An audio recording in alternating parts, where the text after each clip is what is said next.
Moshe Wasserblatt, NLP and Deep Learning Research Manager at Intel. Welcome to the Data Exchange Podcast. Hey, Ben, pleasure to be here. And we met a few years ago, but for our listeners, Moshe, let's start out by having you describe the types of NLP projects that you and your team and collaborators do at Intel. Yes, before that, I will give some background on my former role was at a company called Nice System. I was 18 years leading speech and text analytics, applied research group.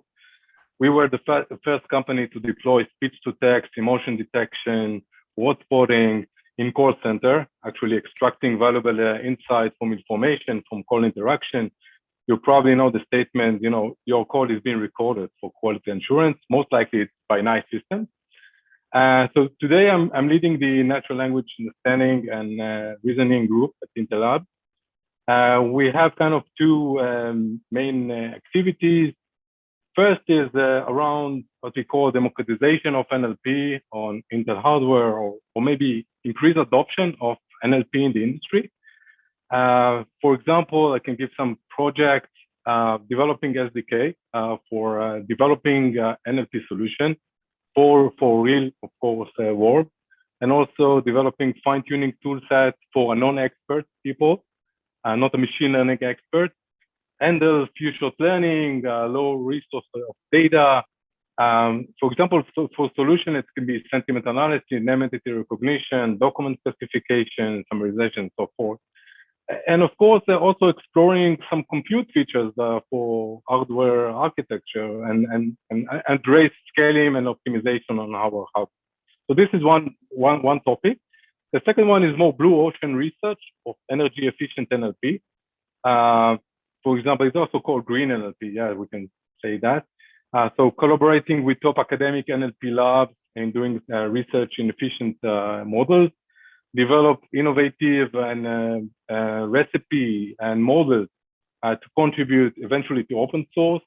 I will talk about it later, maybe about the transformer and the collaboration that we have with Eigenface, a library called Optimum. And again, also very active in publication and contributing to conferences around those topics. So how would you break down your time in terms of research versus tools, practical tools for industry? Yeah, I can say 50-50. It's usually when we do research, we hope to get to production. So we are doing research, and then there are some milestones that we take some of the stuff and try to productize it. If we have some interesting tool set or some optimization method, we actually contribute it to the open source community, and of course get attraction of our hardware using this specific tool. So I can say 50-50, but the ultimate goal is to get into production, of course.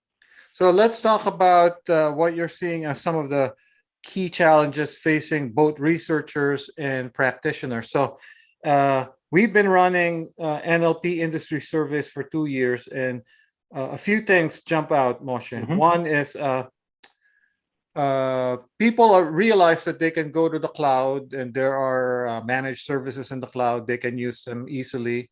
But then they realize that it may not work exactly for their use case. So one of the key challenges they always cite is, how do I need tools for tuning models, number one. Yeah, and right. Then scaling is still a challenge for some people. And then for people on the cloud, they cite cost. Right. So what are you seeing in terms of challenges? Yeah, definitely. With those models with transfer learning actually become quite dominant, and we see very good results on static evaluation set where we have label data. But when you go to production, to commercial environment, you get poor results.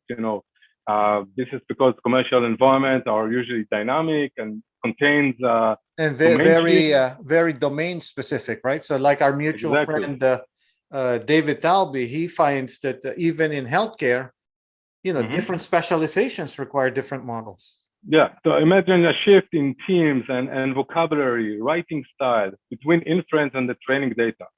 So, the traditional way to dealing with this is something like, to do continuous retraining and validation. But of course, it's requiring continuous manual data labeling and very time consuming and costly, of course, and therefore it's impractical. So one promising path can be, for example, to have some internal knowledge, inject some internal knowledge to the model in order to make it more generalized. One other direction that we applied is for example, providing fine-tuning tools for business analysts. Because when you say So fine-tuning, how does this fine-tuning tool for business analysts, what's the workflow? What's the UX?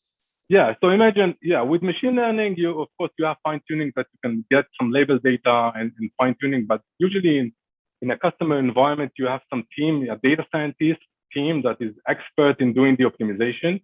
But when you go to production, you have the business analyst, you have the expert, and they are actually working with the system. And you need to provide some simple tools for a non-expert that they can actually apply some fine-tuning. I can give you an example. We had in our library, NLP Architect, we have a tool for building an entity by business analyst. Basically, the analyst named entity recognition. Yes, but it's not was the generic stuff that you are familiar, some just personal name. The business analyst can define a list of terms that represent some semantic class, for example, specific product or specific name of company of names. competitors. Yeah. And then it can, we using some word embedding technology, it can search for similar terms. And then it has a very simple tool to validate and label some of the results that the API provided, and then it can actually rerun this and get more. So it's kind of like an active learning kind of. Exactly, active learning for non-experts, and this is quite powerful because you empower the business analyst to improve the system performance and building the ontology for the domain. And of course, you have the machine learning expert that can do also the fine-tuning. And how much, in your mind, Moshe, these types of tools, how many examples does the analyst have to provide in order for it to get some good, reasonable performance? Yeah, for my experience, it was something like 10 to even 50 examples, and then you actually iterate and expand the list of related terms to this specific class or entity. So usually it's very, it has to start with something, to try and get more focus on the semantic class, but then it's actually reiterate and get more examples and actually. This tool that you're describing, is it available? Is it open source? What is the status? It's actually, it's available in our library, NLP Architect. Anyone that want to build dynamic name entity recognition actually can download. We have a full end-to-end examples that you can try. Does NLP Architect allow me to, as the starting NER model, use my own, or I have to use one of the ones that that the NLP Architect provides?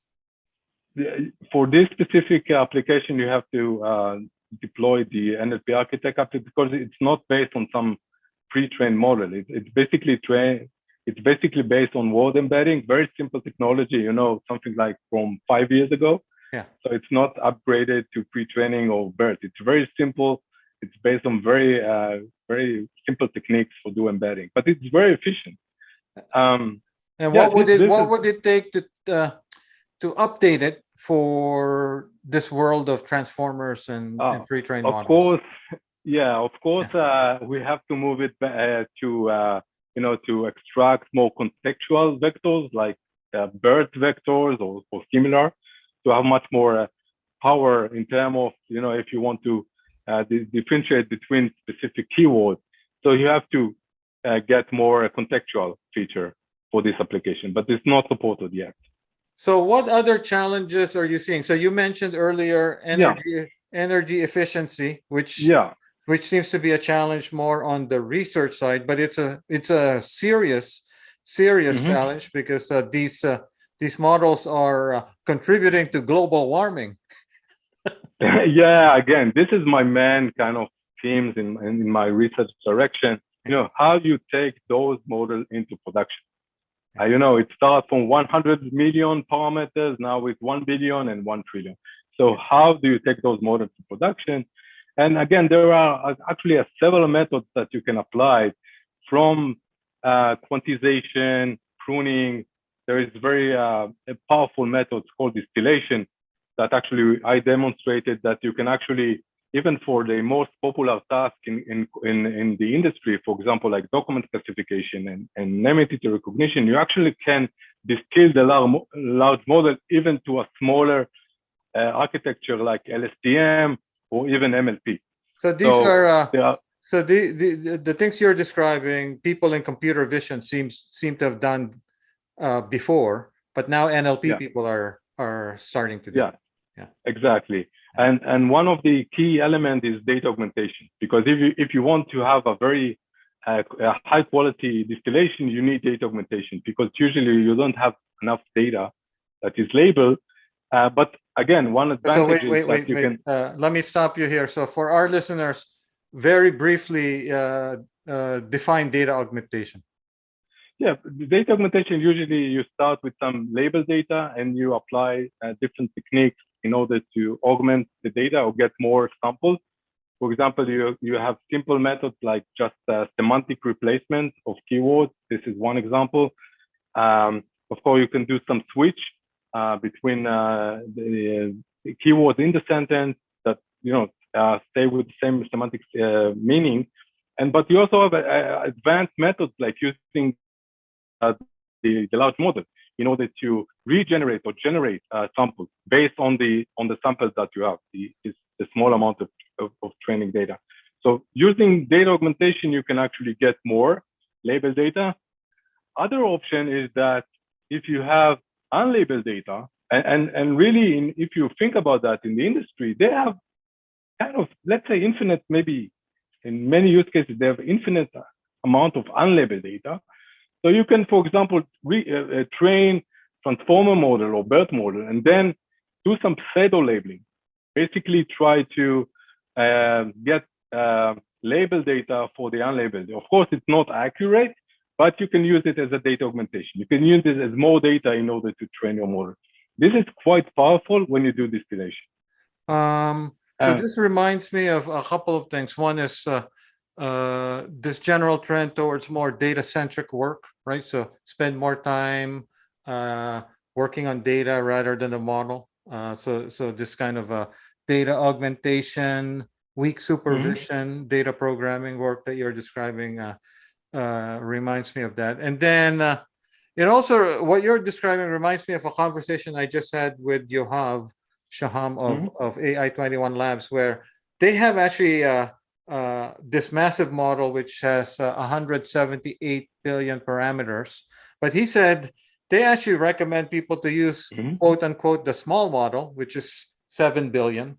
And what people do in order to go from the large to the small is what you describe, which is take the large model, use it to generate some training data to tune the smaller model. Because there's actually, as you point out, there's reasons why you actually don't want to deploy the large model for performance, energy, whatever reason, and then the smaller model becomes more realistic.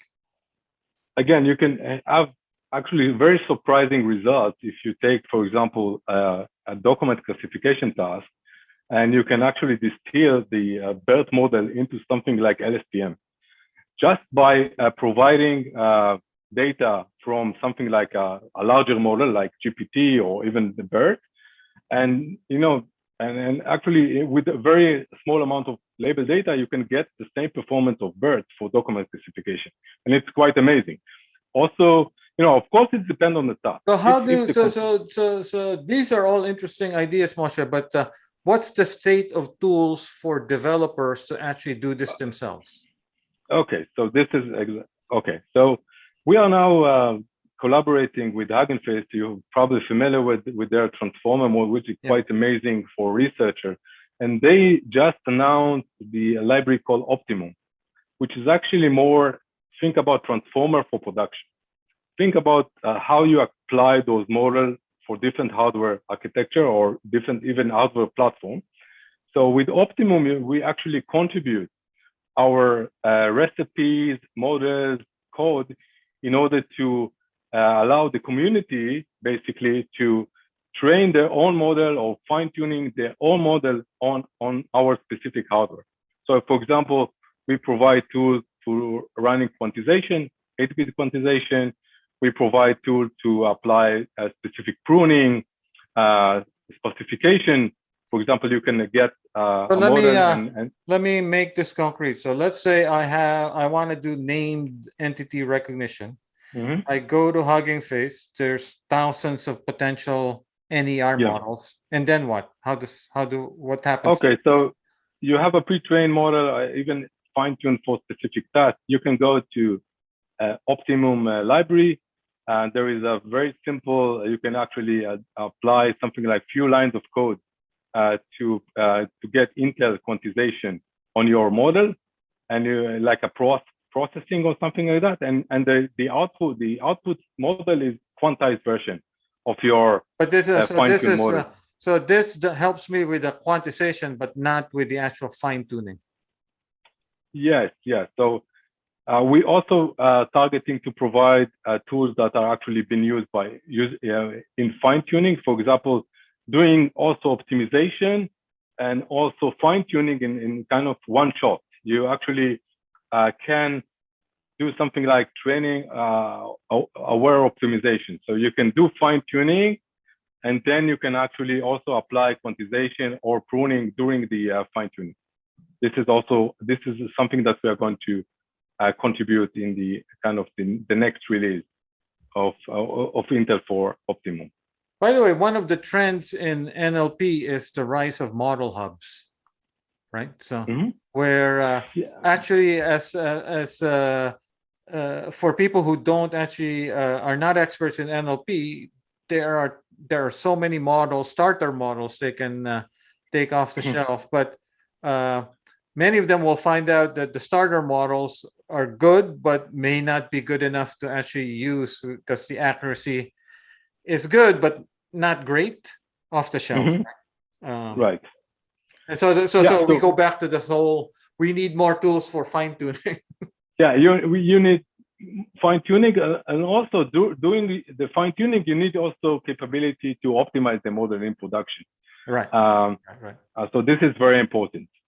I can give you one example that we just have a paper accepted to Neurates that we demonstrated that we can prune a pre-trained model, even in something like 90% pruning, which means 90% of the pre-trained model are zero. Right. And then you can fine-tuning it into new task. And the task is already been pruned. You get a fine-tuned model with the same pruned level. So you get, for example, for NER, you get 90% pruning for this specific task. So it's possible also to not just fine-tuning your model to a specific task, but also get optimization while you're doing the fine-tuning. How much accuracy do you have to sacrifice? Low than 1% accuracy. I see. This is a really state of the art. That's amazing. So you go from something you can only deploy in massive clusters to something that you might even be able to deploy on a mobile phone. Right. Of course, you need the hardware to support the 90% pruning in order to utilize all the or exclude all the zeros as part of the network. Which is a good point, because basically the actual pruning is also very computationally intensive, right? Right, of course. Yeah.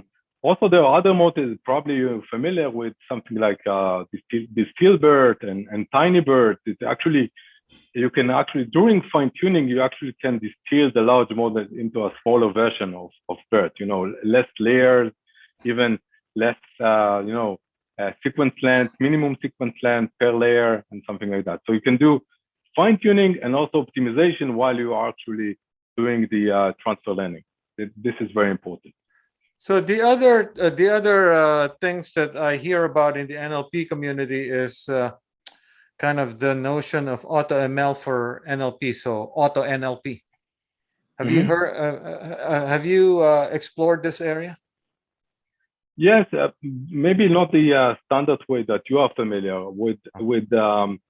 With AutoML, I think what we deployed is, for example, when you take a pre-trained model and then you in production you want to fine-tuning it and get and also optimize it or having it to run in a specific computational budget.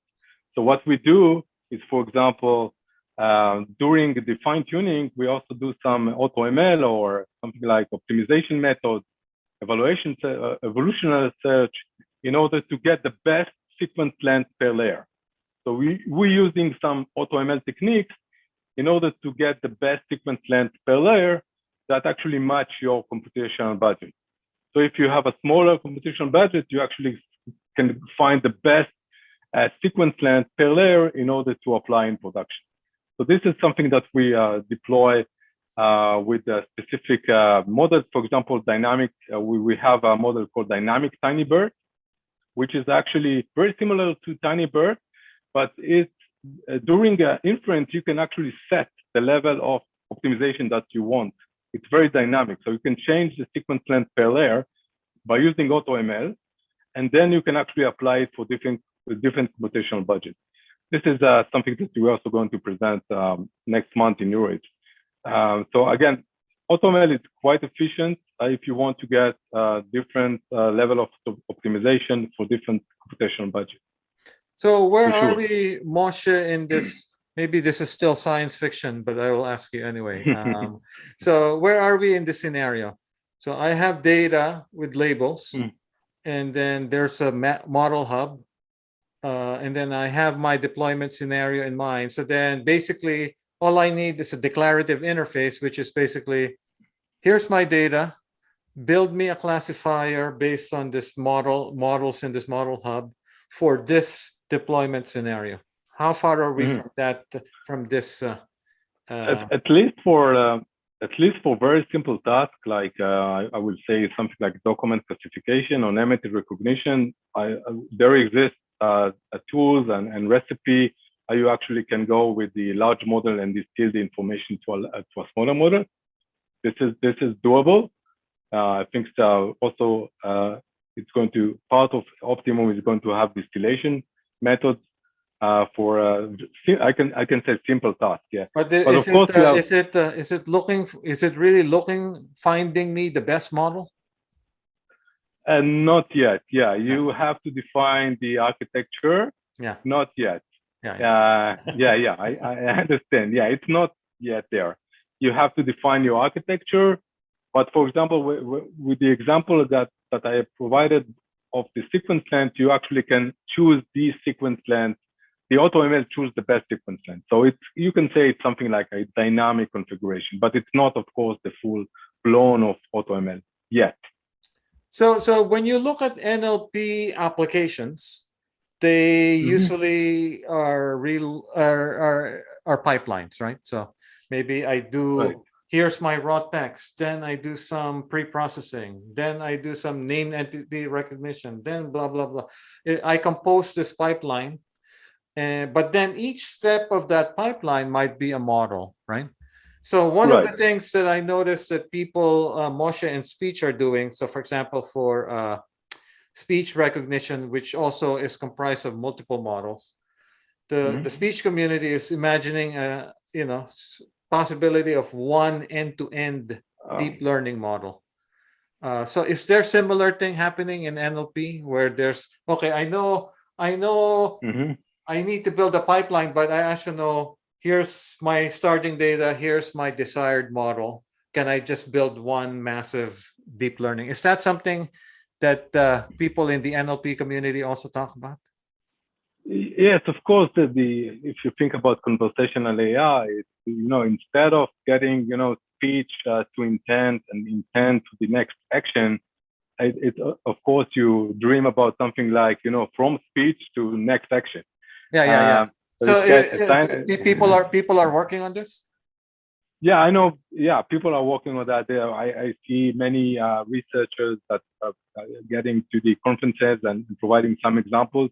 This is still, ongoing research. I know that Raza provided some tool to apply something like an end-to-end version of their chatbot that you can actually get from speech to action.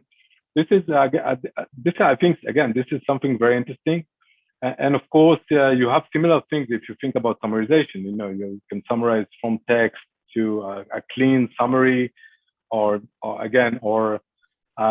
I believe that still in the industry, people are getting into those NLP stack because they want some control. Correct. And to improve accuracy eventually, because if you have low accuracy, for example, from name entity recognition, you then can have, poor performance with your link entity application. So still, I think the industry are more deploying the NLP pipeline, but again, this is quite active research direction. This is really amazing and exciting. Yeah, to see that. By the way, some NLP tests are just hard. As I don't know if you saw a few months ago, there was a Twitter thread by Yoav Goldberg of Bar Ilan where he was saying, this is how hard summarization is, because it's actually even hard to find what is the right gold standard data set for summarization. How do you decide if a summary is good or not? Yeah, and it's not just the accuracy. Imagine that, if you ask me to summarize the content, it's going to be different for what you're going to summarize. Right. So it's very personalized. Right. I think, the system will need to learn my verification that, and then apply a summary for your content. So they need to learn what you are preferring and what you would like to see as a content. But again, this is really a challenge. What is exactly a good summary? I don't think the metrics today are good. The things like Blue or others. And again, those end-to-end systems that summarize content, I think they are still, need to be proven in production. What exactly is a good summary? I know that AI 21 just released a new feature that summarize content, and it will be nice to test it and to see if it's really, it actually gives you the things that you want to understand. But I think it's very personalized. Summary is very personalized, and there is a need to learn what you are preferring, for sure. So let me put you on the spot as far as large language models, right? So what are the directions you expect to see in the next 12 months? Getting bigger and bigger, or getting more of a hybrid system, like the stuff from Stanford where they merge information retrieval and neural models, so that you have a retrieval based neural model which can result in a language model which is easier to update because it uses some ideas from search. So besides going more and more size, what other things are you expecting to happen in the world of large language models? Yeah, of course, there is the the AI race. The companies are fighting with each other to bring the larger model. And of course, I still want to see that, 500 billion is better than 100 billion. Yeah. Is there a point of diminishing returns? I think okay, so you get to a point of 1 trillion or several hundred billion, and then basically I don't know. Again, I want to see more benchmark and to see even some examples and some metrics that compare 500 billion to 1 trillion and 10 trillion. What is how you actually compare with, and what is the kind of the benefit of moving from 100 billion to 1 trillion. Yeah. And by the way, Moshe, when you say I want to be able to compare, how are you going to compare? For example, zero-shot learning. This is one of the key, I think, merit of GPT-3. Yeah, you can actually be quite good of zero-shot learning. I want to compare zero-shot learning capability with those large models.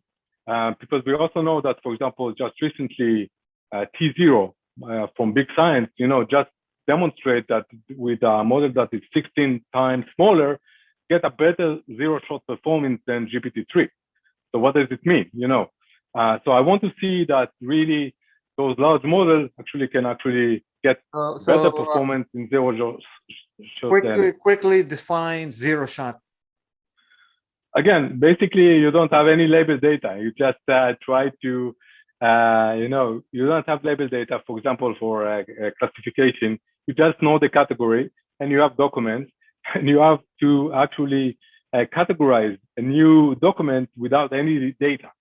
So without any label data. So it's really something like the Holy Grail, categorized thing without label data. This is quite amazing, So you have two large language models and you put them through the zero-shot learning exercise. Yeah, I wanted to see who is actually outperformed, in zero-shot learning. This is one example. So we will see the trend of those increasing models for sure. So right now you're going saying to continue. Right now you're saying as the model size goes up, zero-shot learning performance seems to be going up. I guess, yeah, I want to see. Yeah, I haven't seen the results for 1 trillion, okay, for zero-shot learning. I saw the results for GPT-3. I want to see the results for the 1 trillion. Is it really just few percent or it's really something significant? So this is still a question that you have to validate. So we're going to see those increasing models. But of course, I see the trend of optimized and getting a smaller model for specific tasks with some access to the large model, and of course with the task description and a small amount of data from the domain and for the task. I really believe that for many use cases in the industry, it will be sufficient to have something like maybe 100 million or less than that, at least for the main, common tasks like document classification, name entity recognition. It's funny that you're saying 100 million is small. Yeah, I take the kind of the worst case. But for example, I demonstrated that you can do even less. Can even do with 1 million or even with 100K parameters for document classification. So we will see. I guess what we will see in the upcoming months is more more methods that can be actually applied with a very simple API, like integrated to, for example, in Hugging Face, that could be available for. Moshe, one downside to this trend of let's continue exploring size is that it limits the number of groups that are really at the forefront, right? So you've got the big tech companies, maybe OpenAI and AI21, big tech in China. So how do you democratize research if it's all about size? Again, the example that I just brought, the T0 with the Big Science, providing a smaller model with the same capability of GPT-3, it's a great example. Also, you mentioned retrieval-based NLP. It's actually even 3 scale of magnitude less smaller than GPT-3, but provide the same performance for open domain Q&A. So this is great example coming from Stanford or other research labs that actually provide the same quality of performance as the large model, but with extreme actually optimization. And this is a great example because I believe that eventually industry will adopt the smaller model. They don't want to run those large model in production. So they prefer to get something like, if they want open domain Q&A, they will probably go to retrieval-based NLP. They will not deploy the large model. Of course, you need some access to the large model, to the API, to get the data augmentation or to get more kind of more data, more knowledge about the task. But what I see is that production will go to a smaller model. This is for sure. Of course, you can deploy different techniques like pruning, distillation, quantization. Will be a combination of methods that you can apply. with very simple API that I guess will be available from the more dominant libraries. But for sure, the industry, they will able to go with a smaller model into production. I think that this is what happened eventually. Again, for more advanced tasks like, generating of text or something that, the creative application, probably you will need something like GPT-3 in order to generate something clever. But I guess for the industry, I guess it will be sufficient to go with a smaller model. Something like few millions will be enough. Maybe you will have some accuracy loss, but I think what I see in the research community, and actually, I think today each, at least for the top tier conferences, you would see something like a workshop that's related to efficiency. For example, in the recent EMNLP, there was Sustain NLP workshop. In Neuro, we're going to have a new workshop regarding NLP and speech efficiency. So you see there is a kind of a trend in the research community to invest more and more on efficient models. And there is so exciting results that I think need to be productized eventually.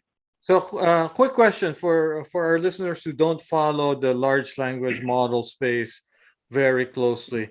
Are large language models singular in the following sense? So let's say I'm a multinational company like Google, right? So I have a large language model for English. Do I need another one for Mandarin? Do I need another one for Hindi? In which case, not only do I have a large language model problem for English, now I have multiplying it across languages. So what's the situation about in terms of the actual language?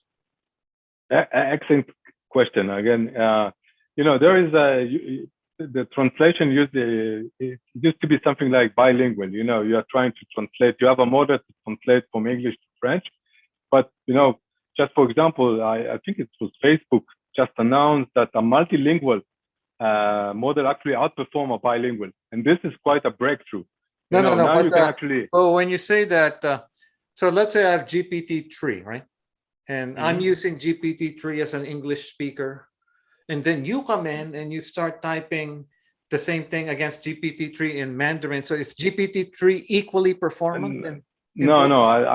I think there is some data that is multilingual in GPT-3, but for now it's still English. So I don't think you will get then we have this energy consumption problem.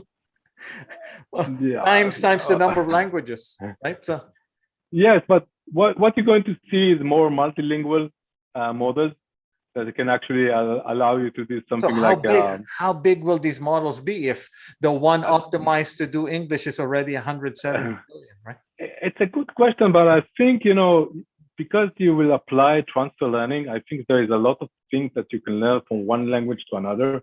At least maybe in some languages are having similar syntax. So I guess applying methods like transfer learning will be actually quite efficient, even for low resource data, because you learn something from English and then you apply it for something like more maybe European languages. But you're not gonna expect a GPT-3 or an AI-21 Labs model optimized for English. And let's say you get to the point where this massive language model can write short stories in English. It won't be able to write short stories in Mandarin, right? Yeah, I just, again, you will see more, probably not the size in GPT-3, but for example, I heard that there is a company in Europe that just released, based on the GPT-J, they released a French model that basically is something like, of course, it's something like 6 billion parameters, and it actually generates. Oh, this is the Eluder. Yeah, it's based on the Eluder, but they train it for French, and now they're going to also release for German, and they are having a plan to release for many other languages. So you might have like a massive model, and then you have smaller instances. Smaller instances for each language. Yeah, maybe one interesting trend is developing something like a multilingual GPT-3. This is probably maybe this will be interesting. But I guess it's more industrial. no one is necessarily working on that. Yeah, Is it because Moshe, a lot of the benchmarks are language specific? could be. Yeah, I guess it's more, GPT-3 and now with Microsoft that they want to productize it. I guess it's more kind of, they are trying to look for specific applications like the co-pilot that they released, working with Which, by the creating way, code. So it's very important English. Which, by the way, is amazing if you're using Visual Studio Code. This Copilot, it's quite magical. Let's close with responsible AI, which is an umbrella term for managing risks associated with machine learning and AI. So this includes fairness and bias, safety, reliability, transparency, privacy, and security.